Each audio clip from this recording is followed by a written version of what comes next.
चलिए 10 के दमदार ट्रेड्स में आपका स्वागत है और हमारे साथ प्रकाश काबा और अमित सेठ पिछले शो से बने हुए हैं।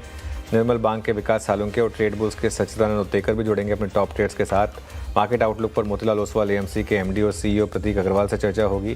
टेक्निकल्स पर बात करेंगे कोटक सिक्योरिटीज़ के श्रीकांत चौहान से। नूपुर से जानेंगे कि आज Jubilant food accident of the day क्यों बना है। इस न्यूज़ को ज़रा रेड में फ्लैश करिए, ये इस समय की सबसे बड़ी ब्रेकिंग न्यूज़ है। जब रुपया गिरता है तो हम डालते हैं ना बिग ब्रेकिंग, अब संभल रहा है तो भी इसको बिग ब्रेकिंग में डालिए। और शानदार रिकवरी है एक्चुअली। आप देखें इस समय डॉलर रुपये 96.06 पर, और देखिए किस तेज़ी से ये डॉलर रुपये में इम्पैक्ट आ रहा है। और कल का लो था 96.96, ध्यान रखिएगा 90 पैसे की रिकवरी हो चुकी है कल के लो से, और ये एक मार्केट के लिए एक बहुत बड़ा पॉजिटिव है। ब्रेंट क्रूड का नीचे आना, वो आरबीआई का ऑक्शन, दोनों का एक इम्पैक्ट यहाँ पर प्ले आउट हो रहा है। और अब देखते हैं 96 भी ब्रीच करेगा या नहीं करेगा। ये 96.04 तक गया, वहाँ से वापस थोड़ा सा 96.13 पर आया, लेकिन ज़बरदस्त स्ट्रेंथ है। अब वीरू हमारी आदत हो गई है इसको सिर्फ डाउन साइड पर देखने की, इसके लिए ना तो कोई भी रैली आती है तो भरोसा होता नहीं है। लेकिन ये एक कल भी बात हो रही थी समीर जी से कि कुछ तो रिकवरी की ज़रूरत है, कैसे हो, कोई स्टेप आए या ना आए। और कई बार क्या होता है ना, एक रेगुलेटर आकर सिर्फ अगर इतना बोल देना कि नहीं देखिए हमें पता है कि कुछ this run on the currency, हम ध्यान रख रहे हैं उस पर, कई बार उससे ही जो एकदम सिर्फ मोमेंटम में ट्रेडिंग मूव बन रहा होता है उस पर एक लगाम लग जाती है। आज कम से कम भले ही ये रैली ना टिके, लेकिन कम से कम एक बार तो ज़रूरत थी उस लेवल को डिफेंड करने की। जो 97 तक हम चले गए थे, वहाँ से अच्छी रिकवरी, और कल के लो से करीब करीब 88 पैसे की रिकवरी आ चुकी है। अब देखते हैं इसका मार्केट पर सेकंड राउंड इम्पैक्ट आता है या नहीं। एक पहली रैली फेल हुई, लेकिन अब एक सेकंड राउंड ऑफ बाइंग आ रही है निफ्टी में, बैंक निफ्टी में, दोनों में। और इंडिविजुअल स्टॉक्स में सम्मान में अब सर्किट लग गया है, अपर सर्किट 10% ऊपर सम्मान कैपिटल अब आपको ट्रेड करता हुआ दिखाई देगा। और जो हमसे बात कर रहे थे, किचन सिंकिंग क्वार्टर है और शायद मार्केट उसको बेनिफिट ऑफ डाउट दे और पॉजिटिवली रीड थ्रू करे इसको। एंजल 1 4% ऊपर है, ग्रासिम 4.25% ऊपर है, अपोलो हॉस्पिटल्स 3% ऊपर है, ट्यूब इन्वेस्टमेंट में अच्छी बाइंग है, hyundai, InterGlobe aviation, amber, astral, Hitachi, काफ़ी स्टॉक्स हैं गेनिंग साइड पर। लूजिंग साइड में भी स्टॉक्स हैं, ऐसा नहीं है। जुबिलेंट फूडवर्क 7.5% नीचे है, बॉश 3.25% नीचे। बॉश लेकर आइए एक बार जरा, 3.25% बॉश आपको नीचे ट्रेड करता हुआ दिखाई देगा। और पीआई इंडस्ट्रीज़ ये नंबर्स के बाद लगातार गिर रहा है, करीब करीब 1.5% अब आपको नीचे ट्रेड करता हुआ दिखाई देगा। बिल्कुल जी, ये थी अब तक के बाजार की छोटी सी समरी, और निफ्टी बैंक स्क्रीन पे रखिएगा। अब एक काम करते हैं, इंडस्ट्रीज के साथ मेहमानों से बातचीत करते हैं। प्रकाश काबा सर, अमित सेठ जी पिछले कार्यक्रम से इस कार्यक्रम में भी, और फ्रेश पर्सपेक्टिव लेके विकास सालुके और सचिन उत्तेकर जुड़े हमारे साथ। आप सभी को एक बार फिर से नमस्कार। सचिन जी, आपके 2 ट्रेड्स क्या रहेंगे इस वक्त के? Good morning Veeru ji, good morning Anuj ji, good morning to all the panelists. Veeru ji, in fact clearly एक अच्छा रेंज ब्रेकआउट निफ्टी ने एग्जिबिट किया है। अपने 5 डे एक्सपोनेंशियल मूविंग एवरेज के ऊपर की इसने क्लोजिंग पहली बार दी है सब पिछले 7 दिनों में, एंड प्लस अपने 20 डे एक्सपोनेंशियल मूविंग एवरेज को भी काटने का प्रयास है। तो आई थिंक आज की क्लोजिंग अगर 23,780 के ऊपर अगर हो जाती है तो आई थिंक एक काफी अच्छी short covering move final legs of the series में नजर आ सकती है। तो यहाँ पर ट्रेजेक्टरी ओपन हो चुकी है 24,000 के लिए, तो मुझे लग रहा है यहाँ पर लॉन्ग बायस ही रखना चाहिए। जो 2 स्टॉक्स मैं रेकमेंड कर रहा हूँ उसमें से दोनों हमने हमारे क्लाइंट्स को भी रेकमेंड किए। पहले तो है वीडीएल, जहां पर एक continuation pattern breakout bullish flag formation है डेली चार्ट पे, जिसके प्रोबेबल टारगेट्स लगभग अराउंड 364 के आसपास प्लेस्ड है। बट ट्रेडिंग मोमेंटम के लिहाज से यहाँ पर वेदांता में फ्रेश लॉन्ग पोजीशंस ऐड करने की सलाह होगी। स्टॉप लॉस आपको 331 पे लगाना है on closing basis. First target होगा अराउंड 346 का, बट पोजिशनली मुझे लग रहा है 366 तक ये पर्टिकुलर रैली एक्सटेंड भी हो सकती है। सो लॉन्ग पोजीशन ऐड करनी है वेदांता के फ्यूचर्स में। जो सेकंड स्टॉक हमारे रेडार पे आया है, ये पूरा पैक आज काफी अच्छी हलचल में है। अदानी एनर्जी सॉल्यूशंस में एक काफी कॉन्फिडेंट ब्रेकआउट है वीकली चार्ट्स पे। जिस तरीके से यहाँ पर भी इसके आरएसआई ने एक पॉजिटिव क्रॉसओवर दिया है, अपने शॉर्ट टर्म एवरेजेस के ऊपर की चाल बना दी है। 1400 का एक अहम हर्डल है, मुझे लग रहा है वो पर्टिकुलर ऑप्शन हर्डल अगर पार हो जाता है तो एक काफी severe short covering move unfold होगी। तो यहाँ पर भी खरीदारी करने की सलाह होगी अडानी एनर्जी सॉल्यूशंस के फ्यूचर्स में स्टॉप लॉस आपको 1366 पे लगाना है ऑन क्लोजिंग बेसिस। पहला टारगेट होगा अराउंड 1440 का, पोजिशनल टारगेट होगा अराउंड 1520 का। फ्रेश लॉन्ग पोजिशंस ऐड करने की सलाह होगी इसके फ्यूचर्स में। ओके, अदानी एनर्जी सॉल्यूशंस 1384 पे ट्रेड करता हुआ शानदार मूव यहाँ पे। अब दो कॉल्स सचिन जी की हो गई, विकास जी के पास चलते हैं। विकास जी नमस्कार, आपके दो ट्रेड्स।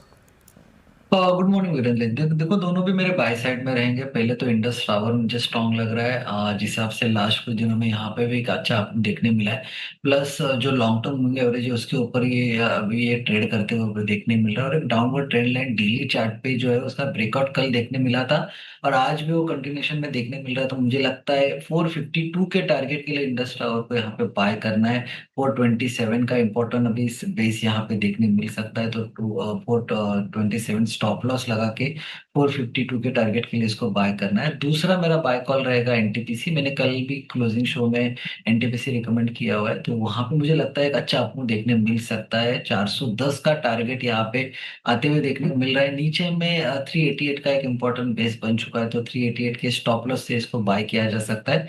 तो मुझे लगता है दोनों भी स्टॉक में एक अच्छा अपसाइड मोमेंटम देखने मिलेगा। गावा सर, आपकी दो ट्रेड्स इस समय की?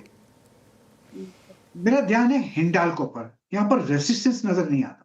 ट्रेड करा 1109, स्टॉप लगाएंगे 1102 पर, ₹7 और छोड़ देना चाहिए। 1120 पता नहीं कितना ऊपर जाएगा, क्योंकि यहाँ पर रेसिस्टेंस नहीं है Hindalco. Safe trip on the upside. दूसरा है एचडीएफसी एएमसी। ये अच्छा कंसोलिडेशन मिला, उसके बाद एक ब्रेकअवे गैप मिला है, ब्रेकआउट है। ट्रेड करा 2745 पर और ट्रेड कर लगाना चाहिए 2715 पर। स्टॉप लगाना चाहिए, करीब ₹30 का है। लेकिन 2800 के टारगेट एक दो दिन में मिल सकते हैं, लेकिन 2790 टू 2800 पॉसिबल है। HDFC AMC in a day और टू।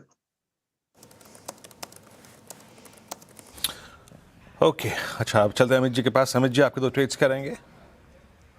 जी वीरेंद्र जी, पहला ट्रेड रहेगा अडानी पावर। अडानी पावर अगर आप देखें तो यहाँ पे एक पुल बैक आया था पिछले 4-5 दिनों से। यहाँ पे एक वेरी टाइट कॉन्ट्रैक्शन पैटर्न था 10 और 20 डेमा पे, और आज के सत्र में वापस हम यहाँ पे एक मूव देख रहे हैं। पिछले 3 दिन की रेंज को इसने क्रॉस किया है। लगभग 225.75 का इसका प्राइस है, इसे बाय करें। स्टॉप लॉस रहेगा ₹222 का। टारगेट्स यहाँ रहेंगे ₹234 के। दूसरा स्टॉक वीरेंद्र जी रहेगा Oberoi realty. I think it's one of the few stocks जो 200 डेमा के ऊपर ट्रेड कर रहा है फ्रॉम रियल्टी सेक्टर। यहाँ पे भी जो पुल बैक आया था 200 डेमा पे कंप्लीट हुआ, और अब जो मूव आ रहा है इसने अपने सारे मूविंग एवरेजेस रिगेन कर लिए हैं। तो एक अच्छा पुल बैक ट्रेड है, इसे बाय करना है। स्टॉप लॉस रहेगा 1645 का, और टारगेट्स रहेंगे ₹1710 के। ओके, अदानी पावर ये हो गया ट्रेड। अच्छा, एक बार आप लेकर आइए वापस सम्मान कैपिटल। ये है इस समय 10% के अपर सर्किट पर सम्मान कैपिटल। अमित जी, अब फ्यूचर्स में तो ट्रेड हो नहीं पाएगी, लेकिन ऑप्शंस तो ट्रेड होते ही हैं। कोई ट्रेड बनता है क्या इस लेवल पर भी? अनुज जी, काफी स्ट्रॉन्ग मूव ऑलरेडी आ चुका हुआ है। देयर इज नो साइन कि ये यहाँ पे रुक रहा है। स्ट्रेंथ काफी है, बट थोड़ा सा एक्सटेंडेड है, इसलिए अवॉइड करूंगा। 10% अप है, बट डेफिनेटली पोजीशन किसी की है तो बने रहे। यहाँ पे 160 165 तक के टारगेट्स पॉसिबल है। डिप पे जरूर बाय किया जा सकता है, लेकिन फिलहाल अगर पोजीशन है तो 152 का स्टॉप लॉस लगा के हम होल्ड करेंगे। ओके, 152 का स्टॉप लॉस लगा के होल्ड करेंगे।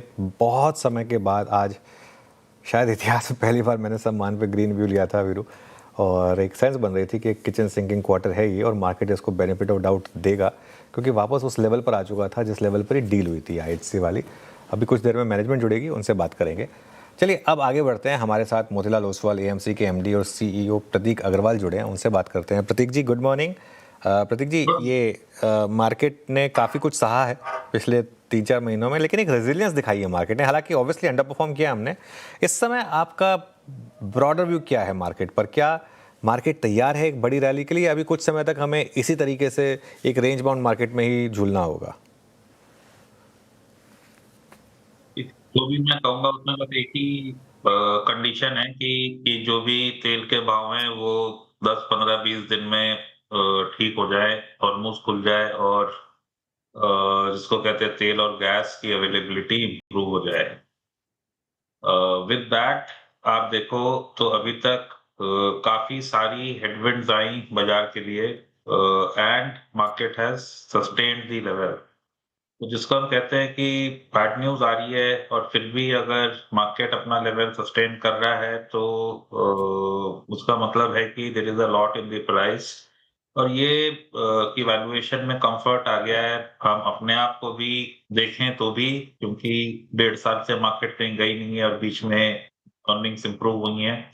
अगर हम रिलेटिव देखें तो 10 सालों में हमारा जो भी प्रीमियम है वर्सेस अदर इमर्जिंग मार्केट्स वो शायद लोएस्ट लेवल पे है।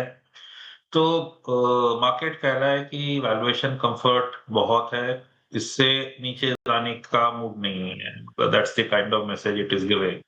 अब इसमें अगर जो आज के दिन हेडविंड है, disruption of logistics, let's say international logistics, high crude prices, gas being less available, अगर वो सॉर्ट आउट हो जाती है तो एक अच्छी अपटेक आने की अच्छी गुंजाइश है।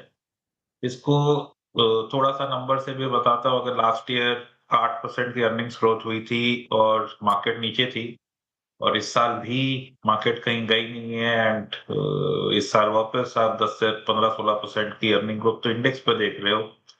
तो अगर हम सोचते हैं कि मार्केट फॉलोज अर्निंग्स ग्रोथ, तो जो अगला पीरियड है उसमें there is something to make up from the past. तो लॉन्ग पीरियड हमारे मार्केट की कंपाउंडिंग 12% के आसपास रही है। ये जो अगला पीरियड है उसमें चूंकि पिछले पीरियड में कुछ नहीं हुआ, कुछ हद तक there is some catch up to do. बाकी मार्केट क्या करते हैं क्या नहीं करते हैं वो एफपीआई के लिए इम्पोर्टेंट हो सकता है। जैसा मैंने कहा वहां पे भी हमारी वैल्यूएशन अब अच्छी हो गई है, पर आज के दिन उनकी ट्रेड अलग है। मतलब अगर वो वहां पे एआई के लिए जा रहे हैं, हमारे यहाँ एआई है ही नहीं, तो पूरा उनको देख के प्रेरित होना भी शायद गलत होगा। पर I think from what we have been doing there is a better outlook going forward. Okay, अच्छा, एक क्लियर कट जो मार्केट ने डाइवर्जेंस देखी है, रेट सेंसिटिव्स में काफ़ी अंडर परफॉर्मेंस आई है पिछले 3 महीनों में, चाहे एनबीएफसीज हों, banks, PSU banks, auto, real estate, और ऑब्वियसली मैक्रो रिस्क है यहाँ पर, लेकिन क्या एक अपॉर्चुनिटी है ये इन स्टॉक्स में थोड़ा सा लोअर लेवल पर ऐड करने के लिए? थोड़ा सा हमारा ध्यान इस पे अलग है। जो जिन क्षेत्र जैसे कि बड़े बैंक, बड़ी आईटी, ये पुराने जमाने के हाईएस्ट ग्रोइंग स्पेसेस होती थी। ओके, और हमारा मानना है कि जो लॉन्ग ओनली एफपीआई इंडिया में आता है, जो परफॉर्मेंस फोकस्ड एफपीआई इंडिया में आता है, वो ग्रोथ ढूंढता हुआ आता है।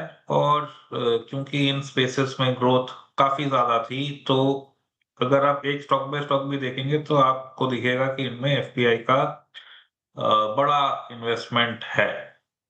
अब दिक्कत ये है कि यहाँ पे ग्रोथ पहले जैसी रही नहीं, तो जो उनके इन्वेस्टर्स हैं कुछ हद तक नई जगह जाना चाहते हैं जहाँ पे ग्रोथ ज्यादा हो। तो यहाँ पे हमको लगता है कि these are no longer tail winded sectors, ownership थोड़ी सी गड़बड़ हो चुकी है। तो यहाँ शायद आउटकम्स अच्छी नहीं होंगी। अगर आप हमारा हाउस देखो तो ये दोनों स्पेसेस में हमारा मतलब परसेंटेज निवेश बहुत कम है ना। रियल एस्टेट का आपने कहा, रियल एस्टेट का जो नेगेटिविटी थी वो किसी और वजह से थी। वो इस वजह से थी कि अगर एआई आई तो रेट सेंसिटिव आपने कहा, वो उसका मैंने ज्यादा डिस्कोर्स नहीं सुना, पर प्रॉब्लम वाज कि एआई आएगी और हमारे यहाँ जो सर्विसेज की जॉब्स हैं उस पर इम्पैक्ट होगा। This is the highest paying part in the market, and अगर यहाँ इम्पैक्ट हुआ तो फिर घर, जो कि एक महंगी चीज है, खरीदेगा कौन? अब उसमें आउटलुक इम्प्रूव हुई है। एक तो अब लोगों की समझ में आ रहा है कि शायद AI will become a tool and people will have to learn a new skill, but there will be a lot of work to do. अगर हम बैंगलोर, हैदराबाद में देखें तो शायद एआई की jobs are in plenty and they pay more than software services jobs, so that is one.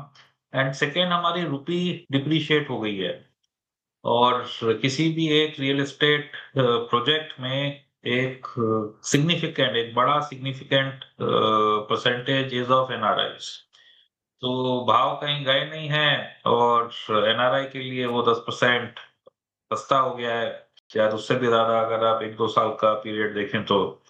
तो हमको लगता है कि कुछ हद तक जो बाहर के बायर्स हैं, दे मे जस्ट गेट अट्रैक्टेड अ टैड मोर, तो उसकी वजह से थोड़ा-सा आप देखोगे the improvement in this space has coincided with रूपी डिप्रिसिएशन आल्सो। ओके, अच्छा प्रतीक जी, आपने आईटी पे अपना व्यू रखा, आपने बैंक्स पे, फाइनेंशियल्स पे भी व्यू रखा अपना। थोड़ा सा अराउंड डिफेंसिव्स की तरफ, एक और थी डिफेंसिव्स की, और उसमें भी फार्मा में भी आज हेल्थ केयर में, हॉस्पिटल स्टॉक्स में एक सब्सटेंशियल बाइंग है। ये वो स्पेस था जिसने पूरे के पूरे सन 2022 से लेकर 25 तक अच्छा पैसा बना के दिया। उसके बाद मेरे ख्याल से 25-30% का प्राइस डैमेज था across the all, I mean hospital stocks. आज बाइंग अच्छी है, लुक एट मैक्स, फोर्टिस। आपका टेक इस स्पेस पे क्या है सर? तो अगर आप हमारे हाउस के प्राय सारे फंड देखोगे, आपको कोई ना कोई हॉस्पिटल दिख जाएगा। This is a space which is in demand. I keep on saying कि अगर आपको वाकई में जरूरत पड़ी तो most of the bigger cities you won't be able to reach one. तो इतनी डिमांड है, इतनी जरूरत है, मतलब गुड़गांव में शायद पहुंच जाओगे, हैदराबाद में शायद पहुंच जाओगे, बाकी जगह पहुंच ही नहीं पाओगे। तो जरूरत है, तो लंबे समय की ग्रोथ इज डेफिनेटली देयर। पर ये जो है एक केपेक्स इंटेंसिव स्पेस होती है, एक अस्पताल बनता है, उसको फिल करने की टाइम होती है। एक आपने नई यूनिट बनाई तो उसमें कुछ समय जाता है, जबकि नंबर स्टैग्नेट करते हैं। तो जो बीच का एक आपने लल पीरियड बोला, वो वैसा लल पीरियड था। अब शायद वो पीछे जा रहा है, आगे फिर आपको करीबन करीबन 20% की ग्रोथ शायद पूरी स्पेस ही दे पाए। तो हमें लगता है कि यहाँ पे outcomes can be better. Defensive भी है, इसको बाहर जो भी हो रहा है, हम उम्मीद करते हैं कि ये जल्दी खत्म हो जाए। पर अगर मान लीजिए चलता रहता है तो हॉस्पिटल वाले क्षेत्र को कोई फर्क नहीं पड़ता। एक तरीके से डिफेंसिव भी है, डिफेंसिव विद गुड ग्रोथ। तो आप देखोगे कि हमारे कई सारे फंड्स में अलग अलग नाम है अस्पतालों के, सब सब सब इंक्लूडेड। प्रतीक जी, आप मेटल्स के साथ क्या कर रहे हैं अभी, और आपके फंड्स में मेटल्स की पोजीशनिंग क्या है इस वक्त? मैं आपसे जब बात कर रहा हूँ, अभी भी ये वो इंडेक्स है जो अपने करियर हाइस पे ट्रेड कर रहा है अलॉन्ग विद फार्मा। एक वर्टिकल राइज दिखा है इनफैक्ट हमने, तो अगर आप मार्च, अप्रैल, मई में देखें अब तक सो फार, मेटल्स में आपकी पोजीशनिंग कैसी है? देखिए, हम ग्रोथ इन्वेस्टर हैं, और जब हम ग्रोथ इन्वेस्टर अपने आप को कहते हैं तो हमारा स्टार्ट पॉइंट वॉल्यूम ग्रोथ से होता है। मेटल्स में प्रॉफिट ग्रोथ हुई है, स्ट्रॉन्ग प्रॉफिट ग्रोथ हुई है, बट उसका reason is more margin expansion, price related है, तो वो सेकेंड ऑर्डर पर। अगर आप हमारे हाउस में देखोगे तो जो लोअर ग्रोथ की स्पेसेस हैं, मैंने आईटी बैंक्स की बात की, मेटल्स इंक्लूडेड, एफएमसीजी इंक्लूडेड, ये प्राय जीरो हैं।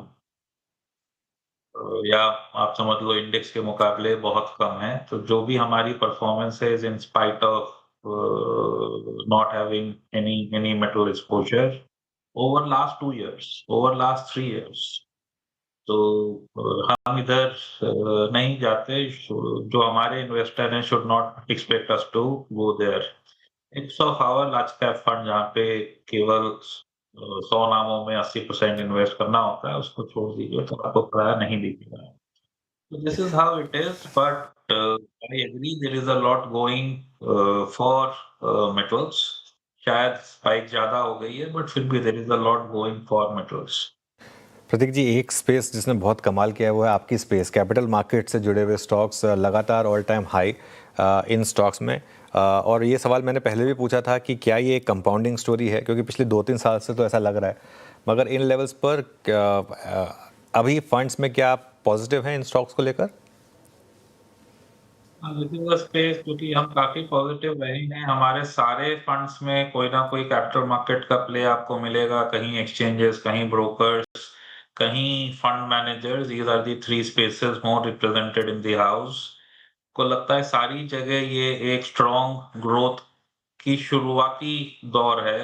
कि इसमें समझने का तरीका बड़ा सिंपल है कि जैसे-जैसे इंडिया में पर कैपिटा बढ़ेगी, आपकी रिस्क टेकिंग एबिलिटी बढ़ती जाती है और आप जो एक अनसर्टेन आउटकम वाली चीज़ है वर्सेस बैंक डिपॉजिट जहाँ पे सर्टेन आउटकम्स होती हैं। तो आप एक रिस्की एसेट क्लास में in the hope, in the expectation of getting better returns आप इन्वेस्ट करना शुरू कर देते हो।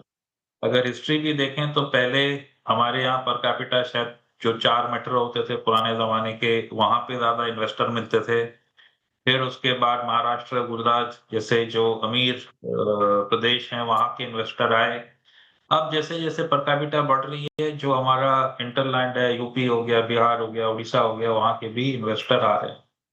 तो ये जो अब दौर है, ये इंडिया का मेनस्ट्रीम इन्वेस्टर अब बाजार में आने लग गया है। सिस्टम प्रोसेसेस बहुत अच्छा है, ease of coming in, going out very easy.